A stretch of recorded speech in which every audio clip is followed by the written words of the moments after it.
Thank you very much. It's a real honor to have the highly respected, the great Prime Minister of the Kingdom of Norway with us today, who, as you know, has been doing a fantastic job and truly respected throughout the world as a leader. And thank you very much for being here. We appreciate it. And we're going to be having a meeting in the Oval Office in a little while where you'll be invited back and you can ask some questions. It's also a pleasure to have my friend who did such a good job at NATO, my great friend, right? So you really did. We started off, they had no money, and they ended up having a lot of money after we said, you got to pay up. But you did a fantastic job, and thank you very much. And I'm glad you're here. Glad we meet each other again and under these circumstances. So we'll be meeting in a little while at the Oval Office, and if you have maybe one or two questions, we'll do it now, and after that we'll go to the Oval. Yes. Mr. President, on Russia, do you still believe that Putin is serious about peace, given the events overnight in Ukraine? And if that bombing doesn't end, are you considering new sanctions on Russia? So we are thinking that very strongly that they both want peace, but they have to get to the table. We're waiting a long time. They have to get them to the table, and I think we're going to get peace. We want to save 5,000 young people. I used to say 2,500. I now say 5,000. We have, Mr. Prime Minister, we have about 5,000 young people a week that are dying in that ridiculous war. And, I started out because I didn't like all the money that we were paying, and then I realized how many people were dying. And that's by far the more important element right now. I'm saying we can save thousands of people, and I don't like that it takes long at all. But I think they both want to make peace. I do believe so. There's a lot of hatred there. There's a lot of very bad blood, a lot of distrust. But I think I hope we're going to get there, for the sake of a lot of young people that are dying. Mr. President, do you have a deadline for when the party? I have my own deadline. And we want it to be fast. And the Prime Minister is helping us. He wants it to be fast too. And I think everybody in this, at this time in NATO, they want to see this thing happen. So we have a deadline, and after that, we're going to have a very much different attitude. But I think that has a very good chance of getting done.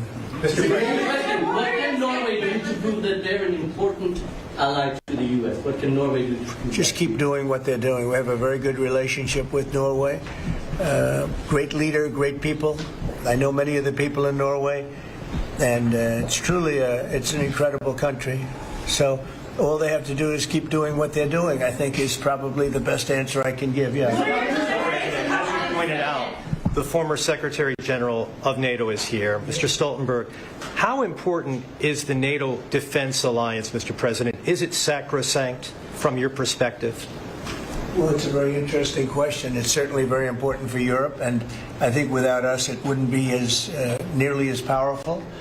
And as the former Secretary General, who did a great job, can tell you, I played when I was there a very big role in making sure that NATO is funded by the 28, at that time they had 28 countries, including us, because many of the countries weren't paid, and they ended up being paid, you would say, and the Secretary General was very nice about it, as far as I was concerned. Other presidents went in, they made a speech, and they left, and that kept going on, and, in the meantime, they had no money. And the United States was paying far more than its fair share. You could say that they were paying, I actually said sometimes it looked like 100%, and it was unfair. And the two of us worked very well together, and we took care of the situation. There are some countries, Mr. President, there are some... Recent statistics are showing that the U.S. actually has a trade surplus with Norway. Are you going to be looking into that and see which of the countries are actually in a trade surplus? Yeah, well, but with the United States, almost everybody has a surplus. But not in It's really amazing. Numbers. It's an amazing phenomenon. Now, there's a surplus of a couple of $1 billion, I think you have with that. I congratulate you. That's very good. We got to get a little bit of that for ourselves, maybe. But they do have a surplus. Norway has a surplus. In the current tariff situation, analysts have pointed out that the U.S. actually need allies. Do you consider Norway as a possible ally in this I situation? think Norway's always been an ally. They've been somebody we've been very close to, very friendly with.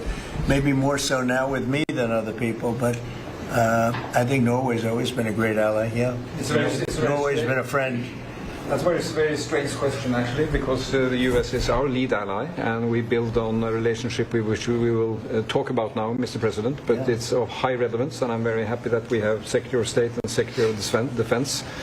So this is a very strong tie. But it was a question about ally in the tariff situation specifically. Tariff situation? Yes. Oh, well, that's we're talking about a little bit different subject then. We're talking about a different type of ally. No, in this case, he would be very much inclined to be an ally of Norway because he wants to make the best business deal possible. And Norway and the Norwegians are great business people. They're great traders. They're great, very smart nation, very well-managed nation, has been for a long time, and in particular now with this leadership. But we'll be talking about trade and other things, and I think we're going to come to a conclusion very quickly. Mr. Prime Minister, I was wondering whether you think that Donald Trump, for his effort in Ukraine and otherwise, deserves to be nominated for a Nobel Peace Prize. Well, I salute President Trump for having been taking very important initiatives to get this conflict towards an end, which both parties deserve. We need to have a ceasefire, save lives, move towards something which is more secure for Europe, for the people concerned. And on that we work together. And I look forward to go into some details because we are at a critical moment. On that price, that is a committee taking care of that, which is completely working on its own terms, and I cannot comment on that. Mr. President, a question on China. But thank you very much for that question. Can I ask you a question on China? I like that question. Yeah, please. A question on China. Can you clarify with whom the U.S. is speaking with China? They're saying it's fake news that trade talks are happening. Well, they had a meeting this morning, so I can't tell you. It doesn't matter who they is. We may reveal it later, but they had meetings this morning, and we've been meeting with China. And so I think you have, Jeff, as usual, I think you have your reporting wrong. Thank you very much. We'll see you. We'll see you inside. Thank you. Thank you, guys, for having us. Thank you. Everybody out. Thank you. Thank you. Keep moving, everybody. Keep moving. Thank you. You're out. Thank you. I would go.